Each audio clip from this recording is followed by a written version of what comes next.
오늘 하나님께서 우리에게 주시는 말씀을 읽겠습니다. 요한일서 5장 14절에서 15절까지의 말씀입니다. 요한일서 5장 14절 15절 이 두 절밖에 안 되기 때문에요, 저희가 한 목소리로 같이 읽으면 좋을 것 같습니다. 한 목소리로 읽겠습니다. 시작. 하나님을 향해 우리가 갖는 확신은 이것입니다. 곧 무엇이든지 우리가 그분의 뜻에 따라 구하면 하나님께서 우리가 구하는 것을 들어주신다는 것입니다. 그리고 우리가 무엇을 구하든지 하나님께서 들어주시는 것을 알면 우리는 우리가 구한 것들을 그분으로부터 받는다는 것도 압니다. 한번 더 읽어봅시다. 14절 시작.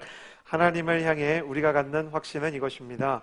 곧 무엇이든지 우리가 그분의 뜻을 따라 구하면 그리고 우리가 무엇을 구하든지 하나님께서 들어주시는 것을 알면 우리는 우리가 구하는 것들을 그분으로부터 받는다는 것도 압니다. 아멘. 네, 반갑습니다. 이 자리에 날씨가 이렇게 약간 런던 날씨처럼 안개가 많이 끼고 구름이 많이 낀 날인데요, 이 자리에 오신 여러분 주님의 이름으로 환영합니다. 유튜브와 CGN TV를 통해서 인터넷으로 이 설교와 이 예배에 함께 하시는 분들, 오전 10시에 그 대학로에 있는 해화역의 1번 출구에서 나와서 동숭아트센터로 오시면요, 2층에서 오전 10시에 저희 폴트 공동체가 예배하고 있습니다. 함께 오시면 또 귀한 교제의 시간이 될 거라고 생각됩니다. 옆 사람에게 인사해 주시겠어요? 하나님이 당신을 사랑하십니다. 한 번 더 인사해 주시겠어요? 하나님께서 당신을 부르셨습니다. 가슴에 손을 얹고 저를 따라 축복하며 나아갑시다. 하나님은 나를 사랑하십니다. 나는 그 사랑 안에 있습니다. 이 시간 말씀 앞에 내 마음을 엽니다. 나는 절대로 이전과 같지 않을 것입니다. 아멘. 오늘은 하이웨이라는 제목을 가지고 여러분과 은혜를 나누고자 합니다. 요한일서의 마지막 시간이고요, 하이웨이라는 제목을 가지고 은혜를 나누면서 이 요한일서의 메시지를 정리하고자 합니다. 하늘의 왕이라고 불리는 독수리한테 골치 아픈 상대들이 조금 있어요.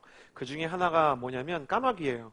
까마귀가 어떻게 독수리를 곤란하게 만드느냐, 사람들이 좀 의아할 수 있는데요, 영상이 준비되어 있습니다. 까마귀가 독수리를 곤란하게 하는 영상, 준비된 영상 한번 같이 볼까요? 세상에 이보다 건방진 까마귀가 또 있을까요? 하늘을 날고 있는 독수리 등에 까마귀가 무임승차하는 믿기 힘든 장면이 미국 워싱턴주에서 포착됐습니다.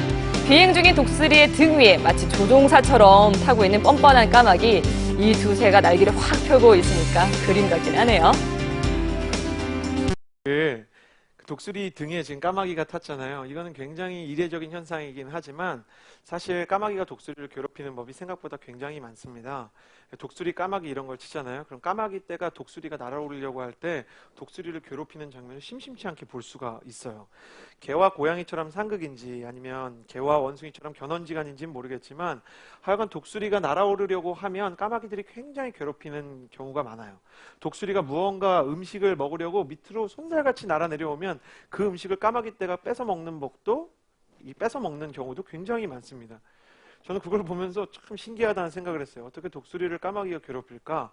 근데 까마귀가 속도가 빠르고요, 그리고 떼가 많기 때문에 독수리는 주로 혼자서 다니거든요. 그래서 그런 어려움에 종종 처하게 된다고 합니다. 그러면 독수리가 이런 어려움을 겪을 때 까마귀를 퇴치하는 방법이 뭔지 아십니까? 까마귀 떼가 독수리를 굉장히 곤란하게 하고 자꾸 공격하려고 그러고 독수리의 비행 경로를 자꾸 이렇게 차단하려고 하면 독수리가 어떻게 그 문제를 해결하는지 아세요? 독수리는 3,000m에서 6,000m까지, 심지어 이제 6,000m가 이제 거의 기록적인 수치인데요, 3,000m까지 날아오를 수 있는 새예요. 그 높이면 다른 새들은 날아오르면서는 이 공기의 저항이 강하기 때문에 숨도 제대로 쉬지 못합니다. 그러면 까마귀가 날아오를 수 없는 수준까지 날아가서 그 문제를 해결합니다. 까마귀가 독수리를 공격한다 해도 어차피 까마귀는 독수리를 이길 수가 없습니다. 여러분, 독수리가 닭들과 함께 모이 쪼아 먹는 거 보셨어요? 독수리가 막 닭이 모이 쪼아 먹고 있고 지렁이 먹고 있으면 나도 그러고 와가지고 먹고 있으면 이상하잖아요. 네. 까마귀 우는 곳에 백로만 모이지 않는 것이 아니고요. 닭이나 까마귀가 노는 자리에 독수리가 갈 필요가 없습니다. 그럼에도 불구하고 하나님의 사람들은 성경에서 우리를 독수리라고 부름에도 불구하고 까마귀와 같은 사람들의 공격에 우리의 마음이 무너질 때가 굉장히 많아요. 상황 같은 까마귀가 우리를 와서 마음을 어렵게 할 때 우리의 마음이 분노로 반응하는 때가 얼마나 많습니까? 우리의 인생 가운데 인간관계 때문에 생기는 문제들을 보면 대부분 유치한 것들 아닌가요? 지나고 보면 별일 아닌 것 때문에 우리의 마음이 무너질 뿐만 아니라 잘못된 대응을 하고 잘못된 반응을 해서 하나님이 말씀하시는 독수리의 수준에 이르지 못하고 독수리로 태어나서 까마귀들과 어울려서 사는 것이 우리의 모습이 아닌가 생각을 하게 됩니다. 저는 이 모습을 보면서 하나님께서 우리에게 주시는 메시지를 발견해요. 그게 뭐냐면, 저를 따라해 주시겠어요? 같은 수준에 머물러서는 안 된다. 세상이 문제를 겪을 때 문제를 해결하는 방식, 세상이 어려움과 갈등을 겪을 때 그것에 대해서 반응하는 것에 대해서 우리가 같은 수준에 머물러서는 안 된다. 성경은 우리에게 도전하고 있습니다. 폭풍이 다가오면 다른 새들은 날개를 다 접고 처마 밑으로 들어가고요. 어디 문지방 밑으로 들어가고 건물 밑 나무 밑에 숨습니다. 독수리는 어떻게 하냐면 폭풍이 다가올 때 폭풍을 정확히 바라보면서 날개를 언제 펼쳐야 될지를 기다리고 있어요. 그러다가 폭풍이 오면 그 폭풍을 타고 바람 한 점이 불지 않는 폭풍에 끝까지 솟구쳐 올라갑니다. 삶이 힘겨워지고 일이 뜻대로 풀리지 않는다고 해서 내가 비상할 수 없는 게 아닙니다. 까마귀나 닭처럼 낮은 수준에서 원망과 분노에 사로잡힐 수밖에 없는 게 아니에요. 문제가 우리를 추락시킬 수 없는 것이 아니라 내가 누구인지 모르기 때문에 추락하는 것이고, 갈등이 우리를 지배할 수밖에 없는 것이 아니라 하나님께서 나를 지배하지 않기 때문에 내가 갈등 가운데 무너지는 것입니다. 사랑하는 여러분, 이사야 말씀에 나오는 것처럼 독수리처럼 비상하는 사람이 되기를 주님의 이름으로 축복합니다. 이사야 40장 31절에 오직 여호와를 앙망하는 자는 새 힘을 얻으리니 독수리가 날개 치며 올라감 같을 것이요, 이렇게 이야기했어요. 이사야 40장은 39장까지 이스라엘에 닥쳐오는 수많은 어려움에 대해서 그 선언이 끝나고 이제 하나님께서 무슨 일을 하실지에 대해서 선포되는 장입니다. 그러니까 어떤 어려움이, 어떤 갈등이, 어떤 고난이 다가올지를 충분히 인식한 상태에서 하나님의 사람이 어떤 마음으로 다가오는 고난, 이미 임해온 환난, 내가 겪고 있는 문제를 대응해야 될지를 말해주는 것이 이사야 40장이에요.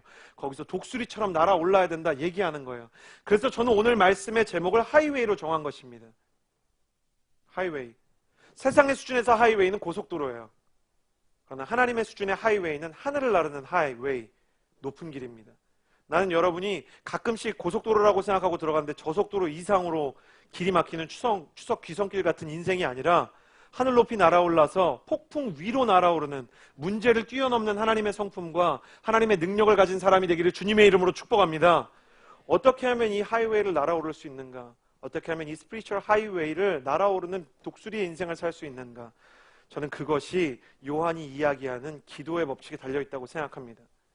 독수리처럼 비상하는 법, 문제를 뛰어넘는 법, 언제나 우리가 하나님께서 주시는, 때로는 세상이 우리에게 주는 그 유혹과 어려움과 문제와 고난을 뛰어넘는 가장 좋은 방법은 기도예요. 요한 1서를 정리하면서 맨 마지막에 그래서 모든 어려움과 모든 환난에도 불구하고 기도해야 된다는 말씀을 담아놓은 마지막 결론이 이 요한 1서 5장 14절에서 15절의 말씀입니다. 여기서 우리는 기도의 하이웨이와 법칙 세 가지를 나누게 될 텐데요. 한 가지씩 살펴보겠습니다. 먼저 14절 말씀 같이 한번 읽어보았으면 좋겠습니다.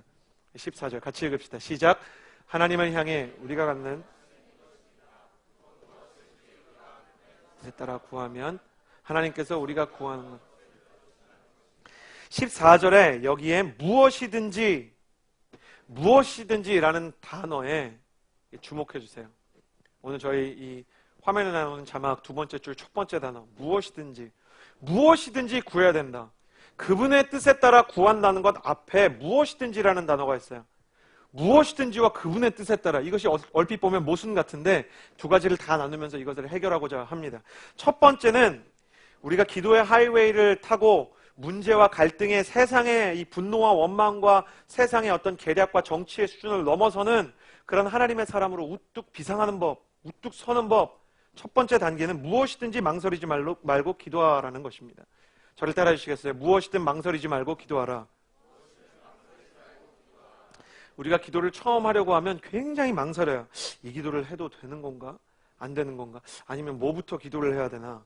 하나님은 망설이는 우리에게 분명하게 이 말씀을 통해 말씀하십니다. 망설이지 말고 무엇이든지 기도하라. 어떤 문제나 어떤 갈등이 있는데 기도해야 될지 말아야 될지 고민이 되면 간단하게 생각하세요. 기도하지 않아도 되는 문제는 없습니다. 그리고 기도하면 안 되는 문제도 없습니다. 기도하지 않아도 해결되는 문제가 없고요. 기도한다고 그게 안 되는 문제도 없어요. 잘못된 기도를 하는 것보다 훨씬 더 심각한 문제는 뭐냐면 기도를 안 하는 거예요. 우리의 신앙은 고민을 통해서 성장하는 것이 아닙니다. 우리의 신앙은 기도를 통해서 성장하게 되어 있습니다. 그러므로 어떤 문제가 닥쳐오면 고민과 계산을 하기 전에 먼저 기도를 해야 합니다. 그러므로 오늘 이 시간 여러분에게 선포합니다. 고민을 멈추고 기도하는 기도의 사람이 되기를 주님의 이름으로 축복합니다. 무엇이든지 일단 고민을 멈추십시오. 그러나 무엇이든지 그냥 나오는 대로 말만 하라고 얘기를 하는 게 아닙니다. 기도의 자리에 앉아가지고 그냥 아무 얘기나 하라는 게 아닙니다. 앉아가지고 하나님 무한도전이 너무 재밌었어요. 무한도전에 얼른 그 녀석이 복귀했으면 좋겠어요. 그냥 아무 얘기나 막 하라는 이야기는 아닙니다. 무엇이나 기도해도 되지만 아무 말이나 중언부언 의미 없는 말을 주문처럼 늘어놓으라는 말이 아니에요. 무엇이든지 기도해도 되지만 그 기도가 정말 능력이 있는 하이웨이의 기도가 되기 위해서는 분명한 기도의 제목을 정해야 돼요. 분명한 기도의 제목을 정해야 돼요. 왜냐하면 우리가 기도하는 시간이 무한하지가 않거든요. 우리는 삶의 자리에서 사람과 이야기를 해야 되는 순간이 있고 또 사람과 일을 해야 되는 순간도 있어요. 그리고 물건을 사야 되는 때도 있고 때로는 마음이 불편한 상태로 갈등을 해결해야 되는 때도 있어요. 그렇기 때문에 기도할 때 그 기도의 시간에 방황하지 않으려면 무엇에 대해서 기도할 것인지, 어떤 방향으로 나의 기도가 진행되었으면 좋겠는지, 이 상황이 어떤 방식으로 해결이 되었으면 좋겠는지에 대한 정리가 좀 필요한 거예요. 그렇지 않으면 여러분이 많이 경험한 것처럼 막연하게 앉아서 기도를 꼭 해야지 그러고 앉았는데 정리가 안 돼 있어서 시간을 흘려보내고 말문이 막힌 채로 가만히 앉아있다가 기도의 타이밍을 놓치게 되는 것입니다. 기도를 하긴 한 것 같은데 뭔가 마음이 석연치 않은 상태로 나와보는 거 경험해보지 않으셨어요? 믿음은 히브리서 11장 1절에 바라는 것들의 실상이요 보이지 않는 것들의 증거라고 이야기하고 있어요. 그러니까 믿음이 있기 위해서는 바라는 것이 무엇인지에 대한 인식이 있어야 되는 거예요. 도대체 뭘 바라냐 이거예요. 예수님께서 세상에 오셔서 병자를 고치실 때 예수님께서 소경한테도 안진뱅이한테도 뭐라고 물어보셨냐면 내가 너에게 뭘 해주기 원하냐. 저는 이 질문이 처음에 볼 때 몇 번을 얘기하지만 이해가 되지 않는 거예요. 눈이 멀었는데 눈이 고쳐지길 원하겠죠. 다리를 절면서 도와주십시오. 그랬으면 다리를 고쳐주셨으면 좋겠지 않겠어요? 근데 굳이 물어보시는 거예요. 주님 제가 보기를 원합니다. 그 말씀을 들으셔야 되는 거예요. 주님 제가 제 다리가 나았으면 좋겠습니다. 이야기를 해야 하나님께서 들어주시는 거예요. 왜냐하면 하나님은 사람의 소원에 관심이 있으신 분이기 때문이에요. 독일에서 태어나서 독일에서 어린 시절을 보낸 영국 사람 조지 밀러라는 사람이 있어요. 이 사람은 20대 내내 술과 도박에 쩔어 있었던 사람입니다. 근데 이 사람이 어떤 기도 모임에 갔다가 기도하는 모습을 보고 마음 가운데 설명할 수 없는 감동을 받아요. 그러고 나서 내가 기독교인이 돼야 되겠다 생각을 하는데요. 그 뒤로 하나님께서 조지 밀러에게 주셨던 감동이 뭐냐면 아버지가 없는 자들의 아버지가 되어줘라. 그래서 고아들을 기르기 시작해요. 처음에는 2명, 5명, 10명을 섬겼는데 나중에 몇 명을 섬겼는지 아세요? 15만 명을 섬겼어요. 15만 명. 한 사람이. 15만 명을 섬기는데 그때마다 제일 큰 문제는 뭐였냐면 너무 단순한 건데요. 먹고 자는 문제였어요. 어떻게 이 사람들을 먹이고 잘 것인가, 재울 것인가. 재우는 것보다 더 심각한 문제가 먹이는 거예요. 생각해 보세요. 식당팀을 하는데 15만 명이에요. 얼마나 힘들어요. 슈크림빵 15만 개. 상상해 보셨어요? 이 파리바게뜨가 정말 총동원을 해야 이룰 수 있는 수준 아닌가요? 그러니까 이게 조금의 후원 가지고는 되지가 않는 거예요. 근데 조지 밀러의 특징이 뭐였냐면 후원 요청이라는 걸 평생 한 번도 안 했어요. 그리고 조지 밀러가 기도만 하는데 기도할 때마다 하나님 앞에 그는 머릿속으로 선명한 그림을 가지고 기도했어요. 그래서 인생에 5만 번의 기도응답을 받았다 그래요. 5만 번의 기도응답. 그 5만 개가 다 써있거든요, 지금도. 그래서 5만 번의 기도응답을 이렇게 계속 받아가니까 한 2만 번, 3만 번째 기도응답을 받으니까 사람들이 와서 물어봤어요. 선생님, 어떻게 하면 기도응답을 받냐고. 그러니까 조지 밀러가 뭐라고 물어봤냐면 물어보는 사람한테 무슨 기도가 응답됐으면 좋겠냐고. 그러니까 이 사람이 대답을 못하는 거예요. 선생님, 어떻게 하면 기도 응답을 받습니까? 조지 밀러가 무슨 기도가 응답받았으면 좋겠는데요. 그러니까 대답을 못하니까 조지 밀러가 이렇게 얘기했대요. 이제 문제가 뭔지 아시겠어요?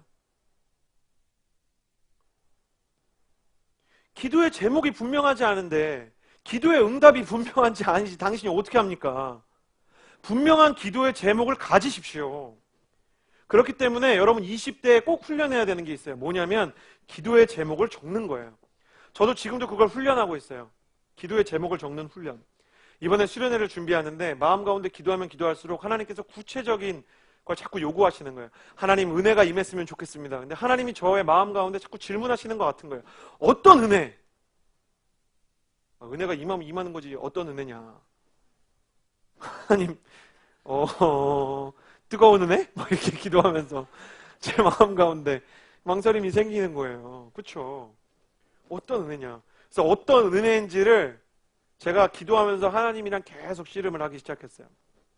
그래서 제가 토론토에 있는 어머니한테도 전화를 하고 그리고 여러 수련을 준비하면서 제 멘토들 그리고 이렇게 미국에 있는 친한 목사님한테도 전화하고 수많은 사람들한테 이렇게 얘기를 하면서 느낀 게 뭐냐면 기도를 하면서 그 수련회에 대한 마음의 이미지를 그리기 시작했어요. 폴투 수련회에서 지금 여러분이 앉아있는 이런 의자에 앉았으면 좋겠다. 왜냐하면 허리가 아프니까. 여러분을 봤는데 전 20대라서 바닥에 앉아도 늘 건강할 줄 알았는데 허리가 연약한 분들이 많다는 것을 알게 되었어요. 그리고 관절이 연약한 분도 계시더라고요. 그리고 강단이 좀 있어서 이렇게 강단의 높이가 있어서 좀 사람들이 볼 수 있는 곳이었으면 좋겠고 거기에 조명이 설치됐으면 좋겠고 그리고 찬양팀이 함께 뛰면서 찬양을 했으면 좋겠고 그리고 기도하다 보니까 막 별기도가 다 나오는 거예요. 셀레브레이션이 끝나고 모든 찬양이 끝나고 내려왔을 때 거기에 정말 좋은 간식이 있었으면 좋겠다. 무슨 좋은 간식? 하나님이 물어보시는 것 같아서 푸드트럭이 필요합니다. 그러고 나서 마음속에 그린 그림을 현실적인 예산안으로 만들어 보니까 수백만 원이 부족한 거예요. 그러니까 그 그림을 접어야 되겠다는 생각이 들었어요. 하지 말아야겠다. 근데 그 그림을 가지고 기도하면 기도할수록 사람들이 왜 그렇게까지 해야 되냐고 물어보면 물어볼수록 제 마음 가운데는 확신이 드는 거예요. 이 일이 일어날 것이다. 그리고 그런 어떤 그림의 문제를 넘어서서 하나님이 이제 제가 강단을 그리고 거기에 이제 디자인들을 그리고 이제 간식을 그리고 조명을 그리고 그것들을 그리고 난 뒤에는 사람들이 예배하는 그림을 생각하게 하셨어요. 이미 제가 수련회 때 두 번째 날 저녁에 설교하면서 얘기했지만 저는 여러분이 앞에 나와서 그 강대상에서 그렇게 기도할 줄 알았고 그 기도가 끝나고 우리가 모두 미친 듯이 뛰면서 찬양할 거를 알고 있었어요. 그리고 여러분이 내려가서 푸드트럭에서 그걸 보고 정말 환호할 것도 다 알고 있었어요. 하나님께서 그것에 대해서 보여주신 거예요. 기도는 그런 거예요. 분명해야 돼요. 아버지의 원대로 마시고 아버지의 원대로 마시고 아니죠. 죄송합니다. 너무 흥분했어요. 죄송합니다. 나의 원대로 하시고 아버지의 뜻대로 하여 주시옵소서 라고 기도할 때 도대체 나의 원은 뭐냐고요. 나의 원이 정리가 안 됐는데 나의 뜻대로 하지 말라 그러면 하나님도 헷갈리는 거예요. 여러분 하나님에게 나아갈 때 피상적으로 나아가면 안 되는 거예요. 분명하고 선명하게 얘기하는 거예요. 어떤 사본에는 무엇이든지 뒤에 분명하게라는 단어가 있어요. 무엇이든지 분명하게 그분의 뜻에 따라 구하라는 거예요. 여러분 분명하십니까? 여러분의 기도 제목과 여러분이 원하는 가정의 모습과 여러분이 생각하는 여러분의 새 학기와 여러분의 비전이 선명하냔 말이죠. 여러분이 기도할 때 그것이 선명해져야 합니다. 만약에 내 마음 가운데 그런 선명한 기도의 제목이 없다면 하나님 나에게 선명한 기도의 제목을 주십시오라고 기도하십시오. 그것이 오늘 여러분의 기도의 제목이 되어야 하는 것입니다. 나는 여러분의 마음 가운데 하나님께서 주시는 불타는 소원이 있게 되기를 주님의 이름으로 축복합니다. 할렐루야! 여러분의 마음 가운데 그런 선명한 기도의 제목이 있어야 된다고 성경이 이야기하고 있는 것입니다. 기도의 하이웨이 첫 번째 단계, 무엇이든지 구하십시오. 그러나 분명하게 구하십시오. 기억하시기를 바랍니다. 두 번째 기도의 단계, 다시 한번 14절의 말씀을 읽어보았으면 좋겠습니다. 14절 시작. 하나님을 향해 우리가 갖는 확신은 이것입니다. 곧 무엇이든지 우리가 그분의 뜻을 따라 구하면 하나님께서 우리가 구하는 것을. 두 번째 단계는 그분의 뜻에 따라 구하면 들어주신다는 것입니다. 그분의 뜻에 따라 구하면, 성경을 가지신 분들 그분의 뜻에 따라 구하면 여기 밑줄을 그어주시고요. 들어주신다. 이거를 연결해 주시겠어요? 연결해 주세요. 그분의 뜻을 따라 구하면 이루어진다. 지난주에 우리는 로마서에서 그리고 이 우리 기독교에서 가장 핵심적인 진리의 구절 중에 하나인 오직 의인은 믿음으로 말미암아 구원을 얻는다는 것에 대해서 잠깐 나누었어요. 사도 바울이 오직 의인은 믿음으로 말미암아 구원을 얻는다는 선언을 할 때 그것의 가장 큰 기초는 창세기 15장 6절에 나온 구절이었어요. 아브라함이 하나님을 믿음에 하나님께서 여호와께서 이를 그의 의로 여기셨다는 구절이에요. 믿음이 하나님이 볼 때 의로운 조건이 됐다는 거예요. 근데 저번 주에 나눈 것처럼 이 창세기 15장에 아브라함의 믿음의 수준이 어땠냐? 정말 강력하고 견고했느냐? 창세기 15장에 아브라함이 기도를 시작하죠. 하나님께서 아들을 주실 거라고 얘기했는데 아들이 수년째 생기지 않는 거예요. 그리고 아내 사라는 이미 나이가 많아서 단산했다. 우리말로 치면 폐경이 된 거예요. 더 이상 아이가 생길 수 없는 환경인 거예요. 그러니까 그의 마음 가운데 의심이 찾아왔어요. 그의 마음 가운데 좀 현실적으로 좀 타협을 해야 되지 않나라는 생각이 들었어요. 그래서 하나님께 뭐라 그랬냐면, 하나님, 제가 아들처럼 아끼는 다메섹 사람 엘리에셀이 있는데 이 사람을 제 아들처럼 하나님께 드리겠습니다. 그럼 이를 통해서 하나님이 내 아들을 통해서 이루실 일을 하시면 되겠습니다. 그러니까 하나님께서 그 기도를 들으시고 하나님한테 뭔가 하나 제안을 한 거죠. 어떻게 보면 그는 굉장히 분명하고 구체적으로 기도를 한 거예요. 근데 하나님께서 아브라함에게 뭐라고 하셨냐면, 장막 밖으로 나와봐라. 제가 이번에 몽골 아울리치를 갔다 왔는데 몽골에 이제 게르라는 천막이 있어요. 그 유목민족들이 치는 큰 이제 둥그런 천막인데 그런 게 이스라엘 사람들한테도 있었어요. 그래서 이제 천막을 치고 생활을 하고 있는데 천막 밖으로 나와 보니까 아이폰 6 그 광고에 나오는 것처럼 별이 막 쏟아질 것처럼 쫙 있는 거예요. 그러니까 하나님이 공중에 있는 저 별을 다 세봐라. 그러니까 아브라함이 이렇게 하나 둘 세보다가, 야, 이거 쉽지 않다. 다 셀 수 있겠느냐? 못 세겠습니다. 그랬더니 네 자식이 이렇게 많아지게 될 거고 네 몸에서 자식이 나오게 될 거다. 근데 아브라함이 그 별을 보는데 믿음이 생겼다는 거예요. 그때 하나님께서 그 믿음을 의로 여겼다는 거예요. 여기서 믿음은 뭔가 시청각이 필요한 거예요. 하나님이 별을 보여줘야 믿음이 생기는 거예요. 약간 로맨틱한 게 필요한 거예요. 나가서 하나님의 이벤트가 필요한 거예요. 뭔가 하나님의 신기한 일이 생겨야만 하나님을 믿을 수 있는, 어떻게 보면 아까 히브리서에서 나왔던 바라는 것들의 실상은 있지만 그 뒤에 보이지 않는 것들의 증거는 부족한 반쪽짜리 믿음이었어요. 근데 하나님께서 그 믿음을 의로 여기셨다는 거죠. 그래서 저는 지난주에 여러분에게 부족한 믿음이라도 하나님께서 그것을 기쁘게 여기시고 성장시켜 주신다는 이야기를 했어요. 기도도 그래요. 내가 분명한 기도 제목을 가지고 갔는데 내 분명한 기도 제목은 내 상식과 이성과 내 경험과 내 수준의 생각의 계획일 수가 있어요. 내 수준의, 내 생각에, 내 경험의 틀에 갇혀있는 수준의 기도일 수가 있다는 거예요. 근데 하나님께서 하나님의 뜻대로 기도를 바꿔주시는 거예요. 이 말을 오해하면 안 돼요. 하나님의 뜻을 알아가지고 그 뜻에 딱 맞춰서 기도하게 되는 게 아니고, 기도를 좀 해본 사람들은 알아요. 기도를 하다가 마음이 하나님이 원하시는 쪽으로 바뀌게 되는 거죠. 그러니까 하나님의 마음과 나의 분명한 기도 사이에 어떤 접점이 생기는 거예요. 그러면서 진짜 구해야 되는 게 뭔지를 알게 되는 거예요. 내 뜻대로 기도해야 돼요. 분명하게 기도해야 돼요. 그 단계가 있어야 여기까지 갈 수 있는 거예요.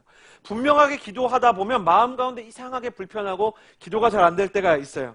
그러면서 기도가 바뀌는 거예요. 저희 가족 가운데 굉장히 관계적인 어려움을 주는 사람이 과거에 있었어요. 저희 가족과 친척 전체를 굉장히 어렵게 하는 사람이 있었어요.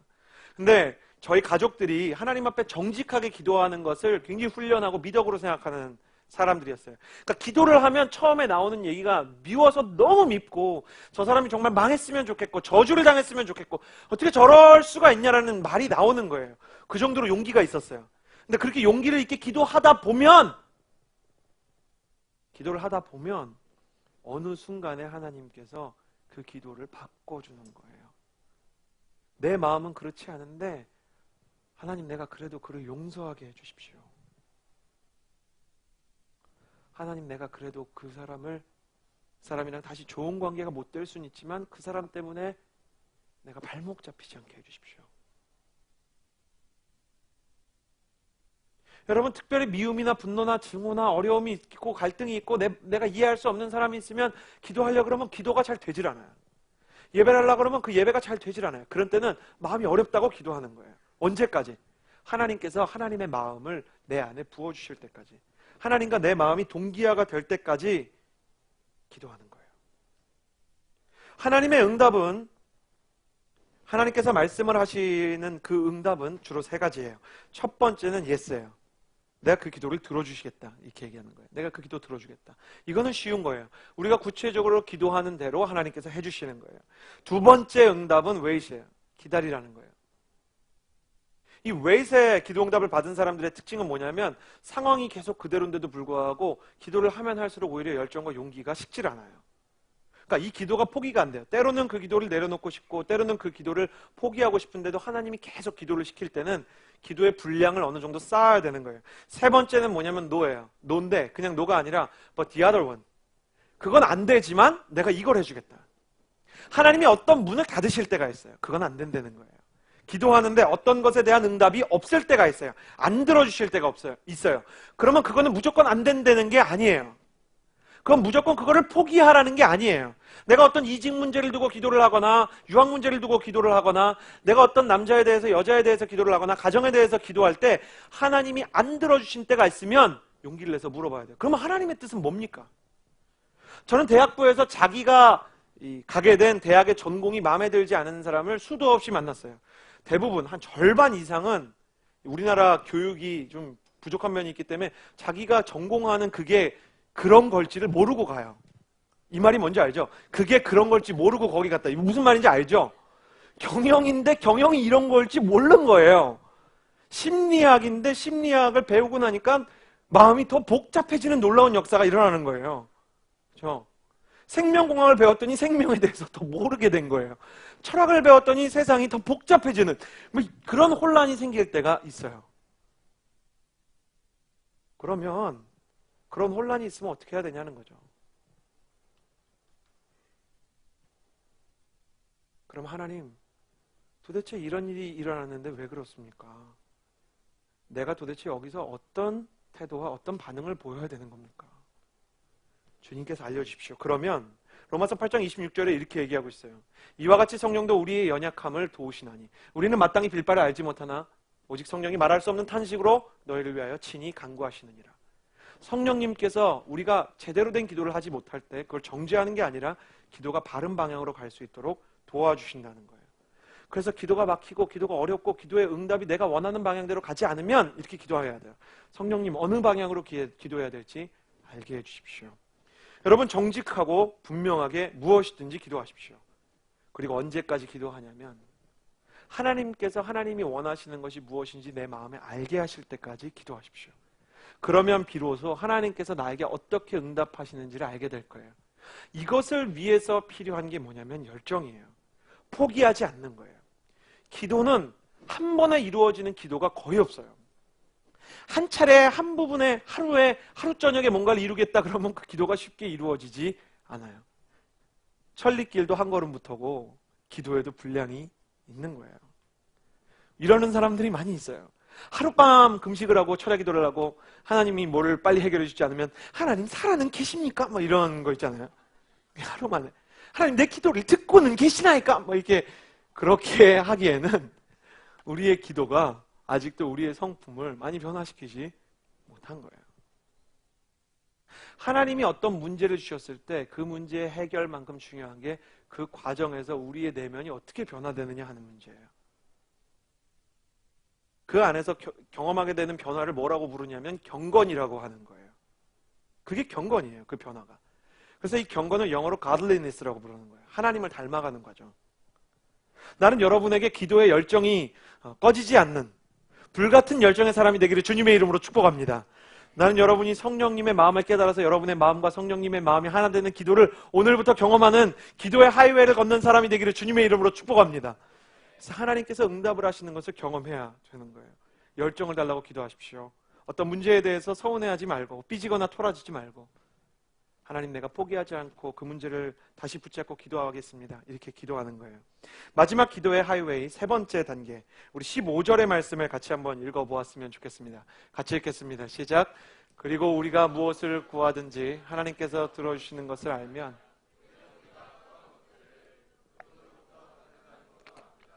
기도의 높은 길, 하이웨이의 완성, 세 번째 단계는 하나님을 만날 때까지 기도하라 라는 것이에요. 하나님을 만날 때까지 기도하라. 15절 말씀에 우리가 구한 것들을 그분으로부터 받는다는 것을 압니다.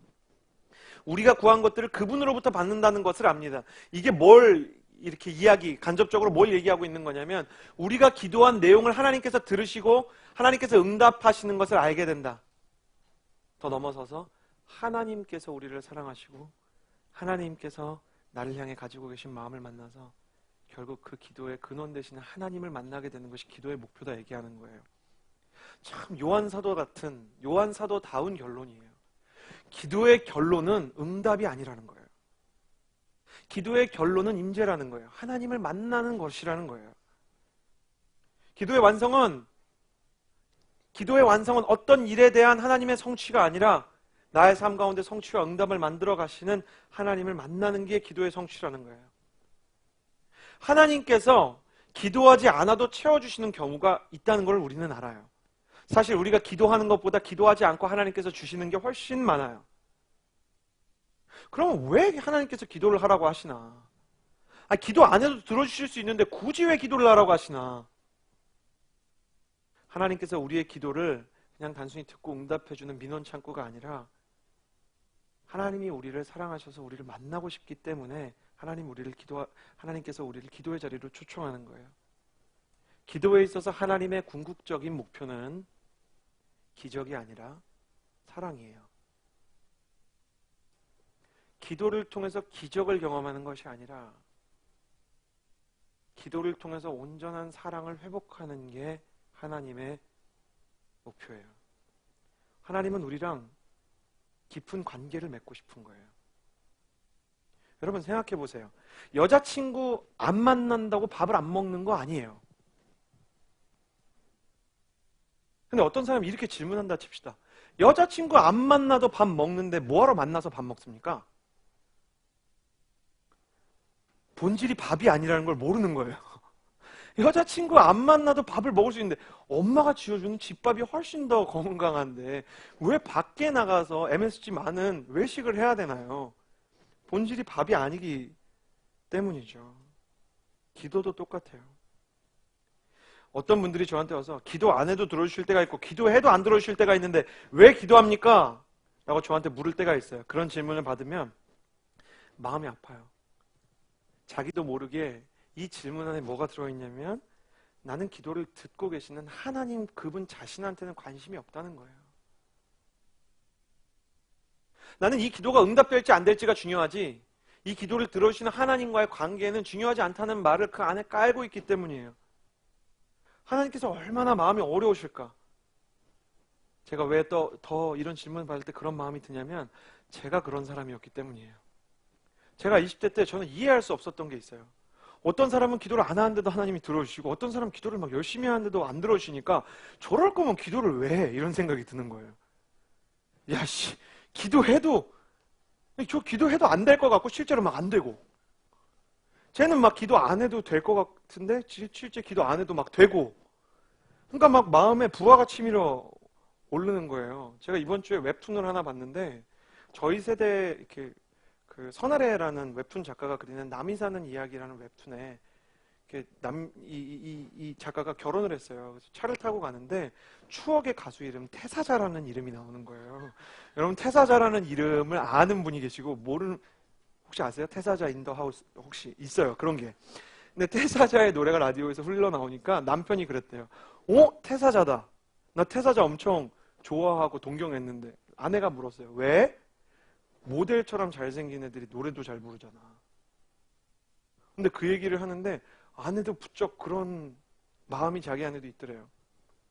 그래, 예쁜 애들은 예쁜데 성격까지 좋으면 진짜 열받는 때가 있더라. 그런 걸 이렇게 그린 거예요. 자기는 둘 다 평범하게 생겨서 굉장히 노력을 하면서 살아야 됐다. 왜 이렇게 내 인생은 힘든가? 그런 생각이 들었다는 거예요. 저도 그런 때가 있는 거예요. 어떤 사람은 기도 안 해도 막 이렇게 인생이 잘 풀리는 것 같고, 어떤 사람은 가진 게 없는데 하나님한테 기도하는데 그마저도 어떤 때는 잘 안 되는 게 있고, 그러니까 저럴 거면 기도를 왜 할까? 막 이런 생각이 드는 거예요. 근데 지금 그때 저를 이 말씀을 보면서 다시 이렇게 보면서 제가 왜 기도의 문제에 대해서 그걸 효율이라는 관점에서 그렇게 생각을 했을까? 그러면서 하나님한테 굉장히 죄송했어요. 왜 논리라는 영역에서만 내가 그거를 고민을 했을까?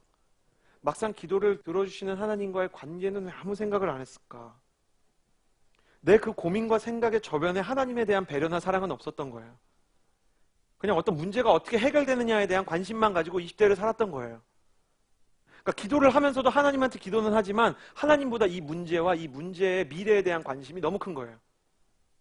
그러니까 하나님은 사실은 보이지도 않았던 거죠, 제가. 저는 그러고 나서 그런 상상을 해봤어요. 아들이 커서 저한테,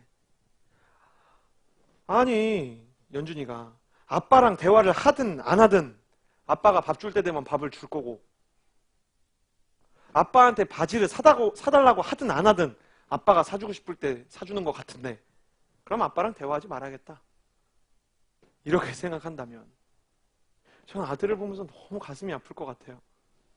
왜냐면 아빠가 바지 사장 된 느낌이잖아요. 바지를 사주냐 안 사주냐, 그게 아버지의 본질인가요?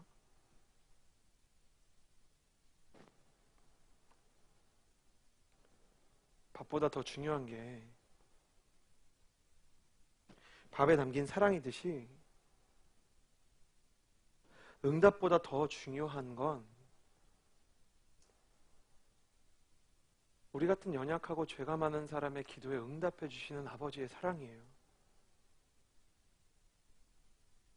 나는 그것만 바라보는 거예요. 이거 해줄 거예요, 안 해줄 거예요?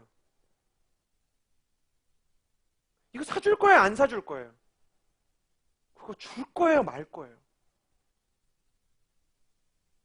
이게 정말 얘한테 필요한 것인지 아닌지를 고민하는 아버지의 마음에는 관심이 없는 거예요. 이번 주에 김영창 목사님이 저희 아이한테 이렇게 선물을 이렇게 주세요. 하여간 마음이 소녀 같은 분이에요. 그래갖고 막 이렇게 연준이가 이런 거 좋아할 거야. 그러면서 막 이러면서 이렇게 갖다 줘요. 이거 좋아한다? 막 이러면서 갖다 주면 진짜 좋아해요. 제 아들이 어리니까. 그래서 미안해서 저도 늘 받기만 하는 것 같다. 그래서 모자를 하나 사러 갔는데, 모자 사러 간 그 용산 아이파크몰에서 애 하나가 모자를 쓰고 그 아이파크몰에서 자기 모자가 있는데 그걸 사달라고 누워가지고 버둥거리는 진귀한 광경을 목격하게 됐어요. 근데 걔가 이미 예쁜 모자를 쓰고 있어서 아빠가 얘 손을 잡고 그러는 거예요. 너 모자 있잖아. 이 모자 몇 개나 있잖아. 아빠가 볼 때는 지금 또 더 안 사도 돼. 그러면 막 아빠 미워 그러면서 막 애가 버둥거리고 막 아빠 늘 그런 식이야. 뭐 그러는 거예요. 애인데 한 6살 돼 보이는데 아빠 늘 그래. 보는데 하나님이 마음 가운데 그런 마음을 주시는 거예요. 저게 너야. 그리고 제가 이제는 아버지의 마음을 헤아리려고 합니다.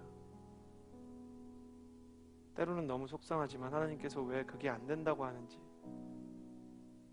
때로는 왜 하나님이 그것을 기다리라고 하시는지,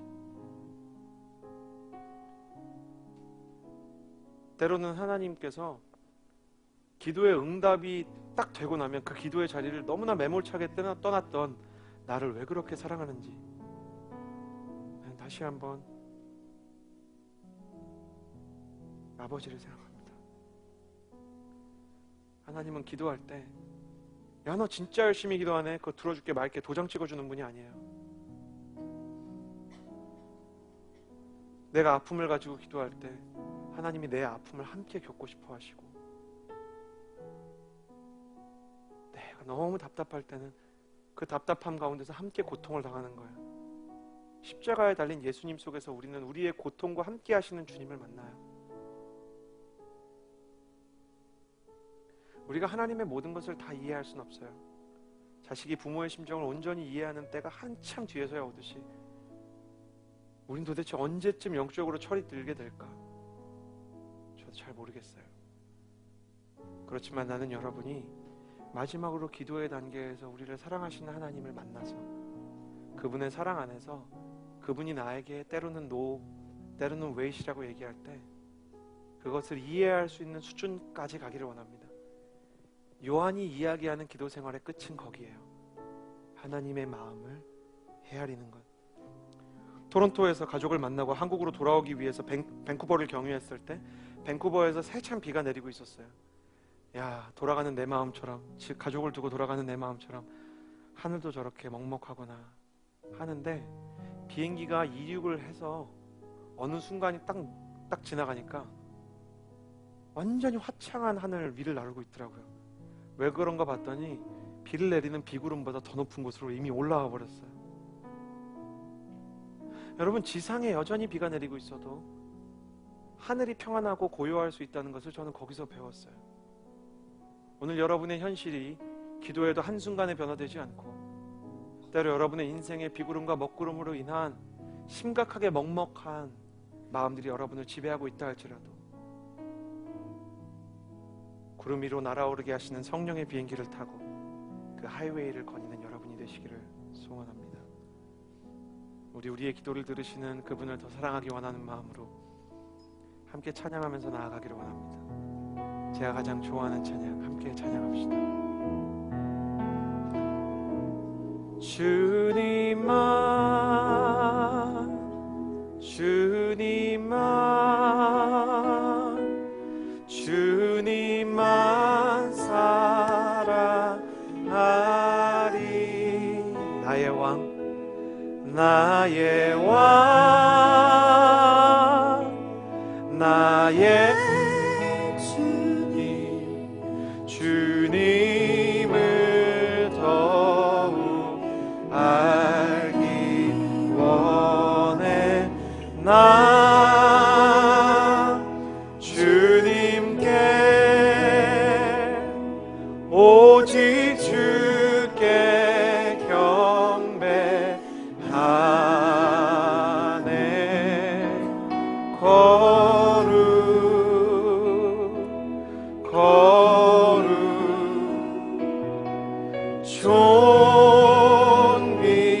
존귀하신 주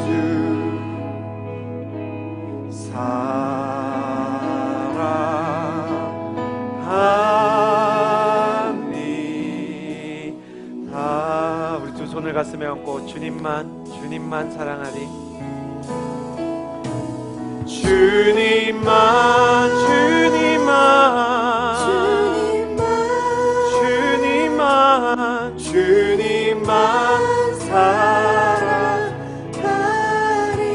나의 왕 나의 주님 나의 왕 나의 주님 주님을 더욱 알기 원. 나 주님께 오직 주께 경배하네. 거룩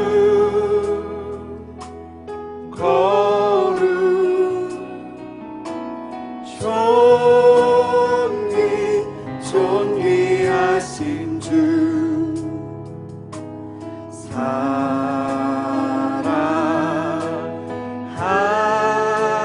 사랑합니. 시간에 기도하며 나아갑시다. 기도하며 나아갈 때 하나님 나에게 분명한 기도의 제목을 주십시오. 때로는 나의 마음을 괴롭히는 악한 영 원수 사단 마귀의 공격, 그 까마귀 떼들 때문에 하나님 내가 가지고 있는 진짜 영혼의 소원이 무엇인지 알지 못할 정도로 복잡하고 산만할 때가 있습니다. 하나님 내가 무엇을 위해서 기도해야 될지 알게 해주십시오. 하나님 내가 정말 간절히 기도할 수 있는 그 기도의 제목들을 내게 허락하여 주시옵소서. 주께서 나의 마음 가운데 주시는 그 강력한 소원을 붙들고 기도할 수 있는 하나님의 사람이 되게 하여 주시옵소서. 분명한 소원을 달라고 우리 주님 앞에 기도하며 나아갑시다. 거룩하신 하나님 아버지, 사랑이 많으신 내 아버지, 나의 평생 나의 기도를 들으시고 하나님 모든 것을 들어주시기 원하시지만 나의 때가 이르지 않거나 나에게 해가 될 만한 것들을 내게 원망받을 각오를 하시고 주지 않으셨던 아버지,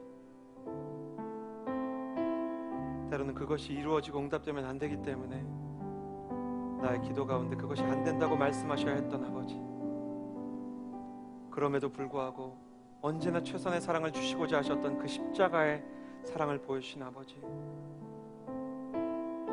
내가 그 아버지를 더욱 알기를 원합니다. 내가 그 아버지를 더욱 사랑하기를 원합니다. 하나님, 우리의 신앙이 응답의 유무에 의해서 그 수준이 결정되는 신앙이 아니라 아버지를 헤아리는 깊이에 의해서 그 수준이 결정되는 신앙임을 압니다. 하나님, 우리 폴투의 지체들과 제가, 우리 모두가 하나님을 더욱 사랑하게 하여 주시옵소서. 아버지의 심정을 헤아리는 영적인 효자와 효녀가 될 수 있도록 주님, 우리의 마음 가운데 주님을 향한 사랑의 길을 내어 주시옵소서. 하나님, 마음 가운데 갈등과 좌절과 분노와 미움이 있는 사람들, 그 미움을 안고 용감하게 이 자리로 나와왔습니다. 주님께서 그 까마귀 떼들의 공격으로부터 벗어나 창공을 나르게 하여 주시고 비 내리는 하늘 위로 화창하게 개인 하나님의 수준의 하늘을 보게 하여 주시고, 하나님, 분명한 기도 제목을 가지고 기도하여서 하나님 또한 그 기도 제목을 하나님께서 하나님의 뜻에 맞게 바꿔주시는 것을 경험하면서 하나님, 결국은 하나님께서 주시는 응답이 이루어지는 것을 또한 경험하게 하여 주시옵소서. 그래서 끝까지 기도하고 아버지의 뜻에 맞게 기도하여서 응답받고, 그래서 하나님을 더욱 사랑하는 사람들이 넘쳐나는 교회 되게 하여 주시옵소서. 이 모든 것을 주님께 기도하오며 이제는 우리 구주 예수 그리스도의 은혜와 하나님 아버지의 사랑과 성령의 교통하심이 세상의 하이웨이가 아니라 하나님의 높은 길, 그 하이웨이를 다니기 원하는 주의 모든 기도의 사람들 머리 위에 이제로부터 영원토록 함께하여 주시기를 간절히 축원하옵나이다. 아멘.